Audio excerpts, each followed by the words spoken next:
Nosotras en la política. ¿Cómo están, amigas, amigos? Qué buenos que nos acompañan en una emisión más de nuestro podcast Nosotros en la política. Hoy se encuentra con nosotros pues un amigo ya de este espacio que es Miguel Ángel Ordóñez, que es un gran politólogo de la UNAM, que además se fue graduado con mención honorífica, basta subrayarlo. Es especialista en planeación estratégica y organización de campañas políticas y también es consultor de imagen pública por el Colegio de Ingenieros de Imagen Pública. Además, máster en comunicación política, graduado en la Universidad Camilo José Cela de España, donde recientemente se certificó como experto en psicología política. Pues ha estado o ha tenido la batuta de varias campañas en diversas entidades del país y también en elecciones de Latinoamérica, y recientemente en la elección del 2023 en el Estado de México fue responsable de la estrategia operativa en varios municipios de aquí de la zona metropolitana por la coalición PAN, PRI, PRD y Nueva Alianza. Muchas gracias, Miguel, por estar con nosotros. Se avecina, aunque ya está adelantado todo el proceso electoral, ¿no? Decimos adelantado porque ya sabemos quiénes son los abanderados de las coaliciones más fuertes, pero ya se adelantó todo el proceso, aunque todavía oficialmente no inicia. Pero platícanos, ¿cuál es tu impresión del panorama que se va a vivir a nivel nacional y que después se va a desprender en toda la elección en los estados, ¿no? Bueno, buenas tardes a todas y todos, buenas tardes a su auditorio, a las personas que nos siguen en este programa que además a mí me gusta mucho de Nosotras en la política. Por supuesto a ustedes que las considero mis amigas, a Alicia, a Patti, Janet, a Irma, muchísimas gracias por invitarme de nueva cuenta. Y me da mucho gusto además estar con ustedes porque la última vez que estuve yo aquí, presenté en este programa cómo iba a quedar la elección de gobernador, les presenté una carpeta, dimos a conocer números.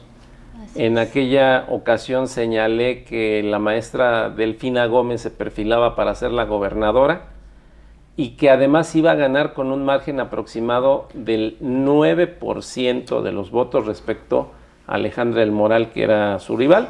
Al final, afortunadamente para mí, por mis números, por el trabajo que hace mi empresa, efectivamente la maestra terminó ganando con 9 puntos de diferencia. Prácticamente acertamos en la gran mayoría de los municipios que nosotros señalamos que iban a quedar.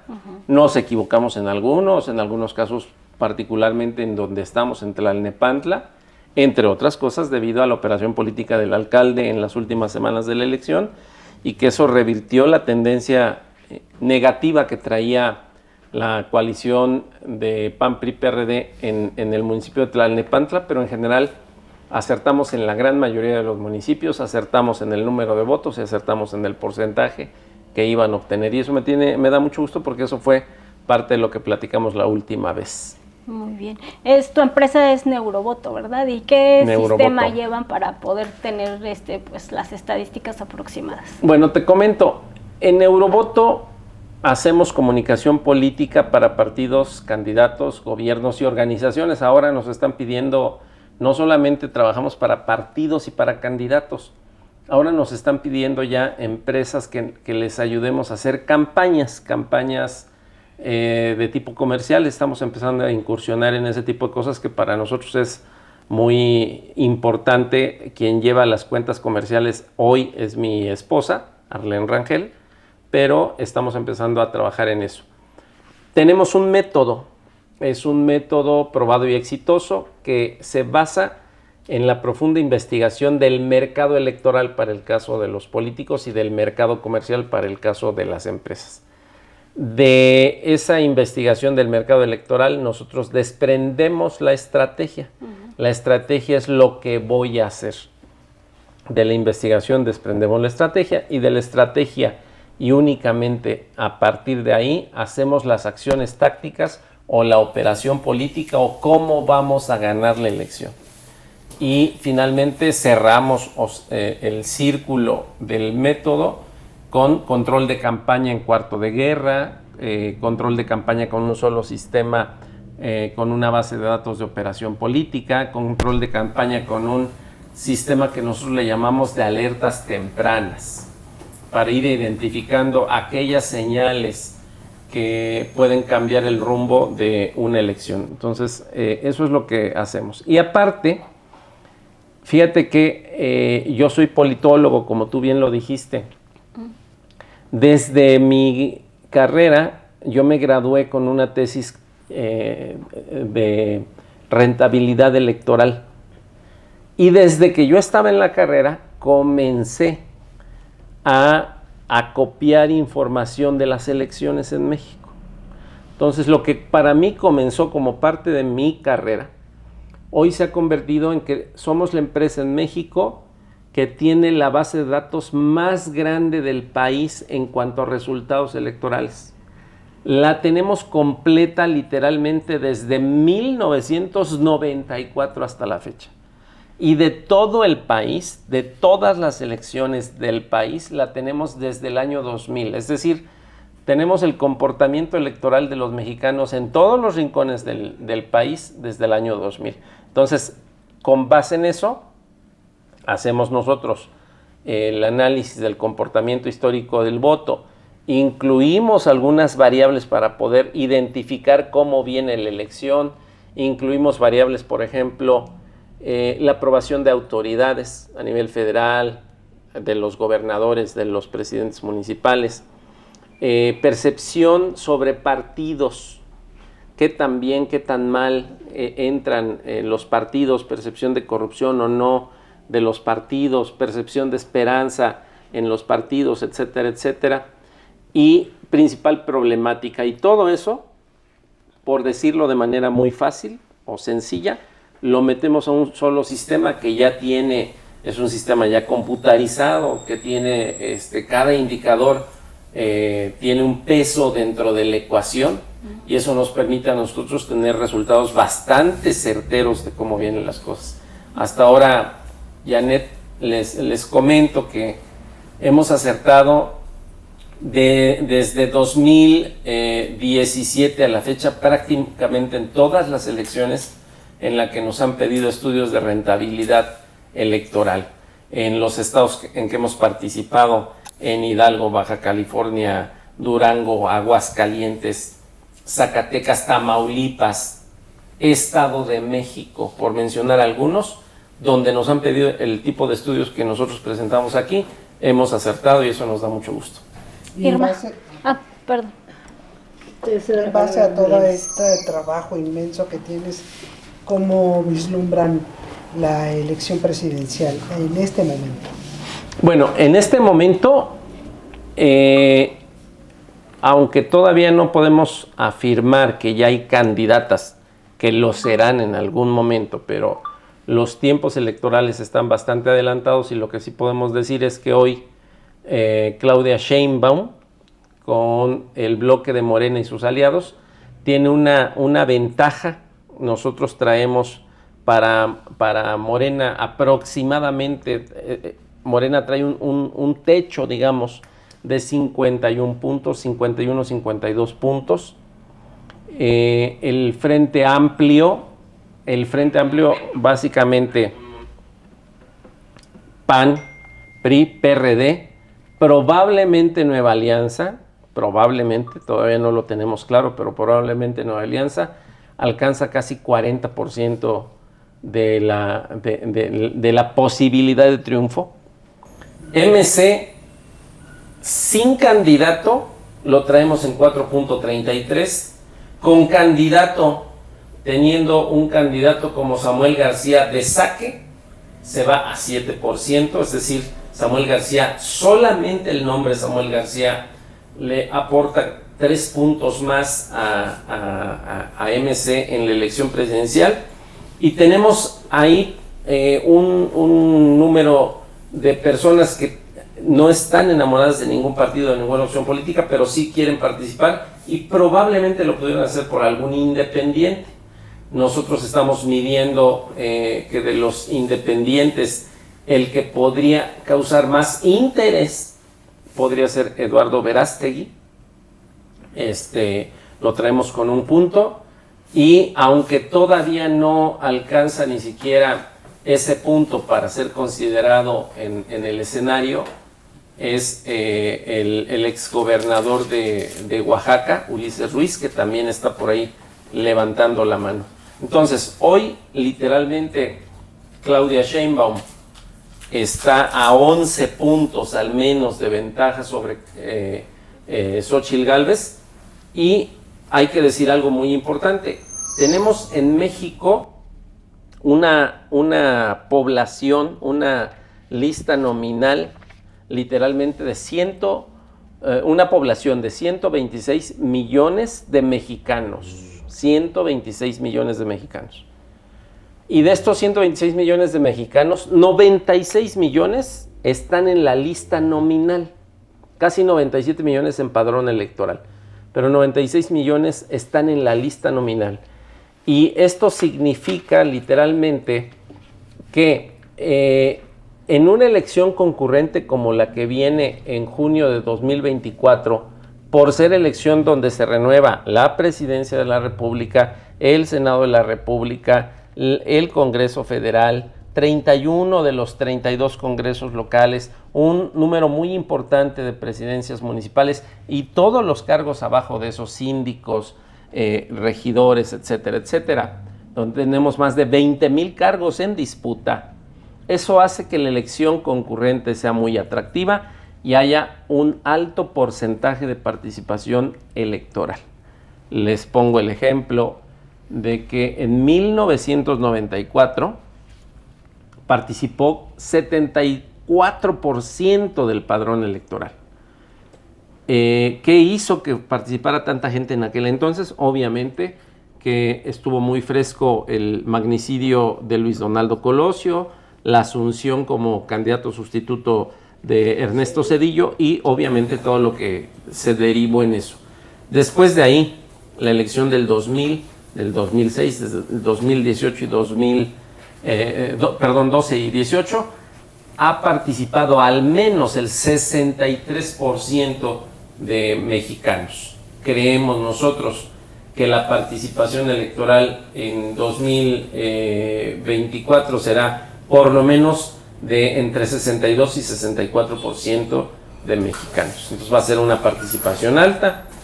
También hay que decir con toda claridad que dependiendo del segmento socioeconómico al que pertenece la gente en general, participan más o participan menos.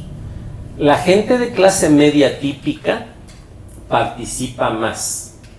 Por eso es que en algunas zonas donde, o nosotros le llamamos conglomerados, donde se concentra mucha gente de clase media, la participación se desborda. Veremos participaciones desbordadas en municipios, por ejemplo, en la zona poniente de Tlalnepantla, Atizapán, una parte de Izcalli, Naucalpan, Huixquilucan, y en el Valle de Toluca, una parte de Toluca y sobre todo en Metepec. Ahí vamos a tener participaciones desbordadas. Y por otro lado, las personas de los segmentos socioeconómicos C y D, es decir, segmentos socioeconómicos D y E, que son las personas en condición de pobreza y de pobreza extrema. Yo les decía la vez pasada, personas que apenas les alcanza para vivir, que no terminan la quincena, o que apenas llegan a la quincena, que a veces tienen que pedir prestado, que a veces tienen que empeñar lo que tienen, algunas de las cosas de valor que tienen para poder completar, que no pueden enviar a sus hijos a una escuela de paga, que no tienen para irse con la familia el fin de semana a comer a algún lugar, que no tienen capacidad de ahorro. Esas personas participan menos, participan entre el 38 y el 45% en promedio. Entonces, una reflexión importante es que, aun cuando de esos 96 millones de electores, 52 millones pertenecen a esta clase social o este segmento socioeconómico, para ser más preciso, estas personas participan menos. Y las personas de clase media, que son menos, son 38 millones de electores, participan mucho más. Eso hace que la elección esté muy competida. Por eso, esta elección que viene querida Alicia, viene primero competida y viene muy polarizada. El presidente la sigue polarizando todos los días, se las ingenia el presidente para ir más allá de la ley, entregarle el bastón de mando a Claudia Sheinbaum, hablar mal de Xochitl Gálvez, procurar un candidato como Samuel García, que sabe que le puede quitar votos a Xochitl Gálvez, porque también él iría por los mismos votos de clase media. En fin, así es como viene la elección. Irma. A mí me gustaría saber tu opinión acerca de cómo se eligieron entre las corcholatas por este tipo de encuestas, ¿verdad? Y también la de la coalición. ¿Qué te parecieron ese tipo de elección? ¿Sí se está tomando realmente en cuenta a la ciudadanía? Bueno, fueron procesos totalmente diferentes. En el caso de Morena, para hablar en el primer caso, el método que está utilizando Morena lo viene utilizando ya desde hace por lo menos 3 años. Este método, que es un método por encuesta, es una encuesta que tiene ciertas características. ¿Cuáles son las principales características? Son 9 preguntas de la encuesta. Cada pregunta vale lo mismo, pero quien gana una pregunta gana un punto. Se califica, se tienen hasta 10 puntos. Pero hay una pregunta que pondera a todas las demás, por eso se dice que la encuesta es ponderada. Y esa pregunta o ese indicador por el cual se multiplica todo lo demás es el nivel de conocimiento. Entonces, en primer lugar, gana el punto quien tiene mayor nivel de conocimiento. Por eso ese punto lo ganó Claudia Sheinbaum. La segunda pregunta es la opinión positiva o negativa. Entonces, quien tiene mejor opinión, multiplicado por tu nivel de conocimiento, te hace ganar el segundo punto. Después, la tercera pregunta, que son las más importantes de todas, las 3 primeras preguntas, es ¿quién garantiza más la continuidad de la cuarta transformación? Entonces, esa la garantizó, la ganó hasta donde se sabe públicamente Marcelo Ebrard. Pero como Marcelo Ebrard no tenía el mismo nivel de conocimiento de Claudia, al multiplicarlo por nivel de conocimiento, gana la pregunta Claudia Sheinbaum. Entonces, a lo que yo voy es que en el método, indudablemente lo ganó Claudia Sheinbaum. Y yo afirmo lo que yo ya dije en otras mesas de análisis y en círculos con algunos analistas políticos también. A mí me parece que para los planes del presidente, Marcelo Ebrard le estorba dentro de Morena. Y que en todo caso Marcelo Ebrard le sirve más al presidente fuera de Morena para restarle votos a la oposición y no para restarle votos a Morena. Por esa razón, me parece que no había ninguna posibilidad, la más mínima posibilidad, de que Marcelo fuera su candidato, porque además el presidente lo que busca es la continuidad de su proyecto. Y quien menos representaba la continuidad de su proyecto era Marcelo. ¿Por qué? Porque es un hombre que, independientemente de que siempre ha sido obradorista y siempre ha acompañado al presidente hace muchos años en la política, es un hombre con ideas propias, es un hombre con proyecto propio y que no necesariamente iba a hacerle caso al presidente. A diferencia de Claudia, Claudia sí es literalmente la continuidad del presidente de la República. Eso es por el lado de Morena. Entonces, inobjetablemente, Claudia Sheinbaum gana la encuesta. Por otro lado, está el caso del Frente Amplio. El Frente Amplio tuvo un acierto, que su proceso, en primer lugar, le robó reflectores a Morena.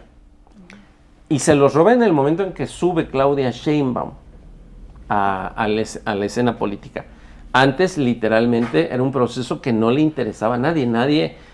¿Por qué? Porque se pensaba, antes de que Xóchitl subiera a la escena, que no había condiciones para ganarle a Morena, y además tenían razón.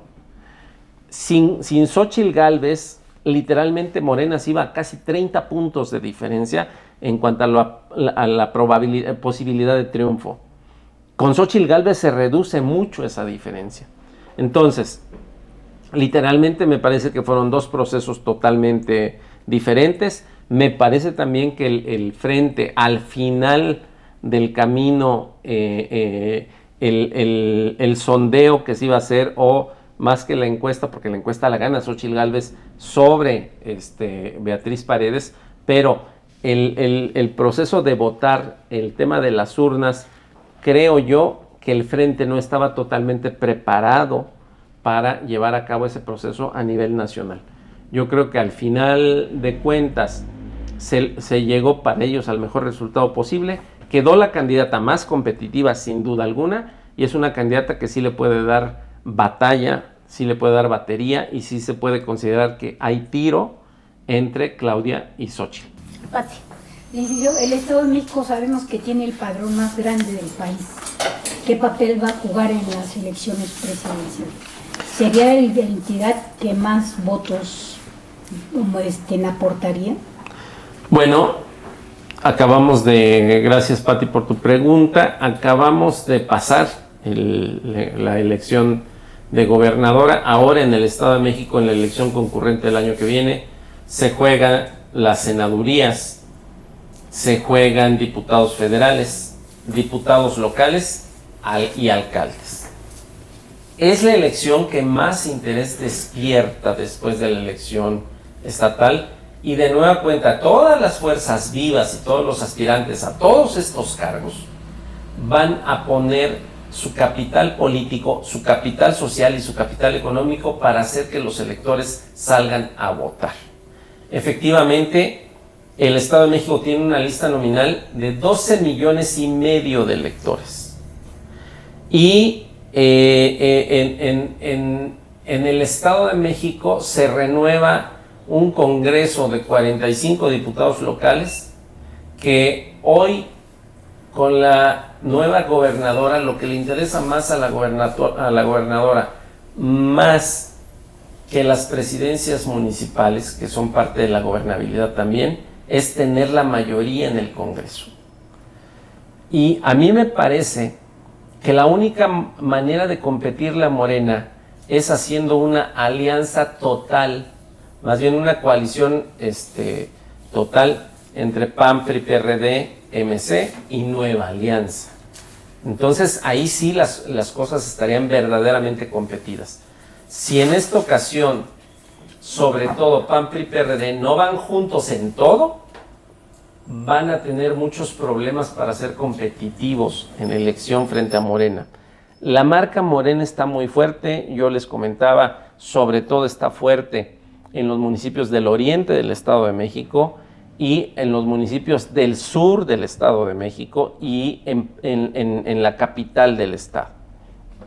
Entonces, la única manera de ser competitivos es haciendo una alianza amplia. Yo lo que veo es que de entrada hay un acuerdo inicial entre los partidos para que los presidentes municipales que ganaron, entre comillas, ganaron su elección, se ganaron casi en automático el derecho a la reelección. Otra vez, el caso, por ejemplo, Tlalnepantla, donde ganó la coalición PAN-PRI-PRD, seguramente el candidato a la reelección será el actual alcalde. Lo mismo estará pasando en Naucalpan, en Huixquilucan, en el caso de Metepec, en el caso de Atizapán, pero son pocos municipios. Yo creo que ahora habrá muchas más mujeres candidatas que en la elección anterior. Eso cambia todo. Hay obviamente la obligación de que los partidos tengan 50% de mujeres y 50% de hombres, pero las condiciones ahora son totalmente diferentes, porque si Xóchitl se vuelve cada vez más competitiva, como parece que así será, eso le va a ayudar a algunos candidatos que sepan subirse a la misma ola de carisma que trae Xóchitl Gálvez. Va a pasar un poquito lo que pasó con Andrés Manuel en el 18.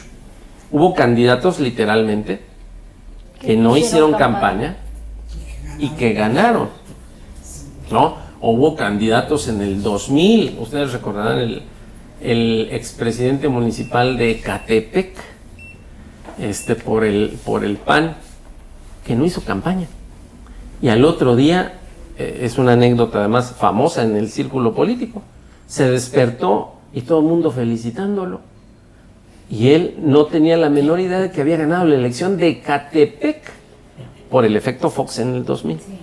Entonces, eso ya no va a suceder, salvo en algunos municipios donde efectivamente los candidatos se asocien con el carisma que está presentando Xóchitl Gálvez. Entonces así la vemos. Miguel, entonces, perdón, se juegan muchas candidaturas, como ya lo platicaste, pero la población del Valle de México en especial ha aprendido a lo largo de las elecciones a hacer un voto diferenciado. Es decir, que no va a haber carros llenos para nadie. Va a depender mucho del candidato y de cómo conecte la gente con el candidato, ya sea alcalde o a diputado. ¿Es así? Es correcto. Efectivamente, Janet. Mira, en todo el Estado de México es una de las entidades que han presentado mayor índice de voto diferenciado. Pero entre mayor participación se ve en un municipio, más es el voto diferenciado que presenta la elección. Entonces, ¿por qué razón? Por el consumo de información. Entre más interesada estén las personas en un proceso electoral, es más fácil que digan, yo voy por esta presidenta de la República, y por senador aquí, y por diputado acá, y a mi alcalde quiero a este o a esta candidata. O sea, sí hay una correlación directa entre el voto diferenciado y el nivel de participación. Entonces veo yo mucho más voto diferenciado en municipios del Valle de México, que es donde se dan las mayores participaciones a nivel estatal, y en el Valle de Toluca. Y también podría haber grandes sorpresas, ¿no, compañeras? Vamos entrando a la etapa de conclusiones y hay algo que quieran comentar. Licenciado, ¿hay posibilidades de que Morena se quede con el llamado Corredor Azul ahora en las próximas elecciones? Eso andan diciéndonos. Sí. Yo creo que en este momento, por lo menos los números que nosotros traemos, en el caso de Tlalnepantla, de nueva cuenta, yo veo un empate técnico.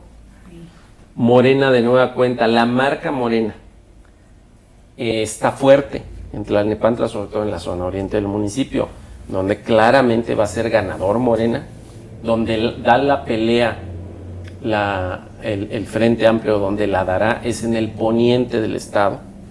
Por ejemplo, de los distritos locales está claramente que el distrito 18 va a ser del Frente Amplio y el distrito 37 va a ser de Morena. Pero efectivamente existe la posibilidad por la marca, no por el nombre. Por ejemplo, en Tlalnepantla ahorita no hay un solo morenista, un candidato o candidata por Morena que claramente esté arriba en las encuestas o en el imaginario colectivo en el top. Es más la marca, como dices. Es la marca.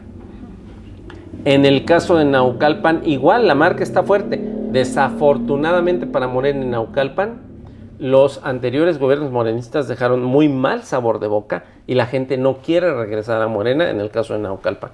Pero a mí me parece que no va a ser tan fácil para Morena que recupere el Corredor Azul. Sin embargo, sí va a aumentar significativamente su caudal de votos. Quieren 4 millones de votos. Imposible. Imposible, eso te iba a preguntar. ¿Cuántos sacaron en esta y llegarán a los 4? Dice que le van a aportar 4 millones a la candidata. Ahí les va. Uh-huh. Tenemos 12 millones y medio de lista nominal. Uh-huh. Un porcentaje de participación electoral aproximadamente del 60%, 59.65% en todo el Estado de México. En el Corredor Azul va a ser un poco mayor, 62, 63%. Significa que va a haber 7 millones y medio de votos en urna. Difícil, entonces. Así es. Cada punto por voto son 75,000 votos, cada punto. Para lograr lograr 4 millones de votos, literalmente 7 por 6, 7, deben andar en 55% de votos en urna los morenos. Eso es imposible en una elección competida. 55% literalmente te representa la posibilidad, hace que el Frente Amplio, que claramente va a estar en disputa con ellos, saque menos de 35% de votos. Eso es prácticamente imposible. Yo sí creo que van a rebasar los 3 millones de votos, como ahora lo sacaron, pero que muy probablemente lleguen a los 3.5 millones de votos. Pero a 4 millones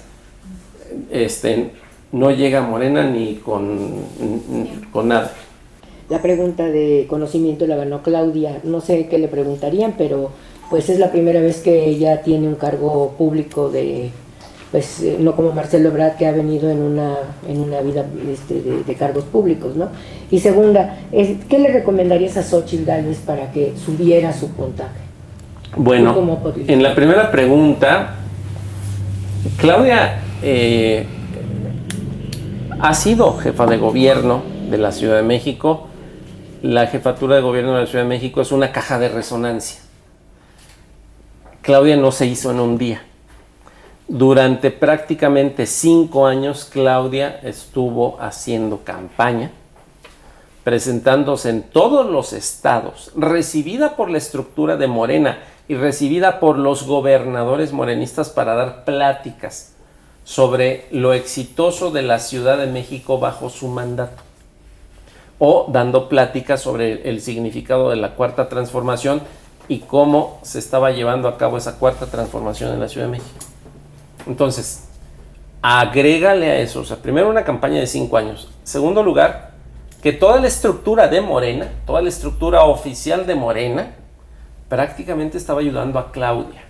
Ella tenía ejércitos de personas en todos lados haciendo campaña por ella. Tercer lugar, una gran campaña, y cuando digo gran campaña es de recursos, una campaña literalmente invasiva en todos lados. Barda que voltearas tenías a Claudia, casa que voltearas tenías una lona de Claudia, etcétera, etcétera. Entonces prácticamente había muchas condiciones para que Claudia subiera rápidamente su nivel de conocimiento. Yo por eso creo, además, que efectivamente ya gana la encuesta de Morena por esa razón. El nivel de conocimiento de Claudia subió mucho. Y por otro lado, yo ¿qué le recomendaría a Xóchitl? De hecho, yo he presentado ahí también en otras ocasiones 2 seguimientos muy puntuales respecto a Xóchitl Gálvez. La primera recomendación es que no se vea o no se convierta en la típica política. Hoy la gente no la ve como la típica política. Xóchitl es dicharachera, echada para adelante, a veces hasta grosera en el estándar de mucha gente, que siga siendo así. Y ya se empezó es a lo quedar que la en gente la casa le de gusta. los ciudadanos también, ¿no? En claro. la casa de donde lo invitan. Xóchitl tiene la ventaja de que la van a siglar por el Frente Amplio, pero no es precisamente una política de partido que siga así. Tiene más ventajas desde el lado de los ciudadanos a lo que actualmente le pueden aportar los partidos. ¿Necesita los partidos para llegar? Sí, pero no puede depender de los partidos para alcanzar el triunfo. Esas serían algunas de las recomendaciones iniciales para Xóchitl. Miguel, pues desafortunadamente se nos va terminando el tiempo, pero nos queremos despedir del podcast sin que nos des como un mensaje final. Apenas está arrancando esto. Ojalá que tengamos la posibilidad, a medida que va avanzando el proceso electoral, de tener aquí tus análisis que nos enriquecen mucho. ¿Y con qué mensaje final te quedarías hoy, Miguel? Bueno, el mensaje final es que la elección está competida, que hoy no se puede afirmar categóricamente que ya la tiene ganada Morena y sus aliados, o el Frente Amplio, o MC. No podemos descartar a nadie, porque hoy lo que estoy viendo en el electorado mexicano es que está harto de los partidos y harto de los políticos. Entonces, quien sepa entender mejor a ese electorado puede llevar muchos votos a su causa y a sus urnas. Y por otro lado, lo que creo es que en el Estado de México vamos comenzando con un gobierno, con un nuevo partido. Creo que la gobernadora del Estado de México hay que darle el voto de confianza. Su gabinete puede estar muy cuestionado, sobre todo por temas de falta de experiencia o porque los perfiles no son precisamente los perfiles más adecuados a las áreas a las que fueron asignados. Sin embargo, me parece que hay algo que la gobernadora debe tener en cuenta. No hay margen para equivocarse. El Estado de México no permite que tenga margen para equivocarse. Las equivocaciones sí le pueden quitar votos. Entonces no tienen forma de equivocarse en el corto plazo. Y como esto apenas va empezando, pues puede haber muchas sorpresas, ¿verdad? Puede haber muchas sorpresas. Le agradecemos mucho a Miguel Ángel Ordóñez, que es director general de su empresa Neurovoto, por estar aquí con nosotros y ojalá que tengamos oportunidad de seguir. Las veces que ustedes me digan, de hecho en breve tendré ya listo bueno, ya lo tenemos listo, pero para presentar el estudio de los 300 distritos electorales federales del país, ya con una proyección de ganador muy clara, y con gusto la presentamos aquí con ustedes. Pues te lo agradecemos mucho. Es la primicia a nosotros. Amigos, amigas, muchas gracias por acompañarnos y hasta la próxima. Gracias. Nosotras en la política.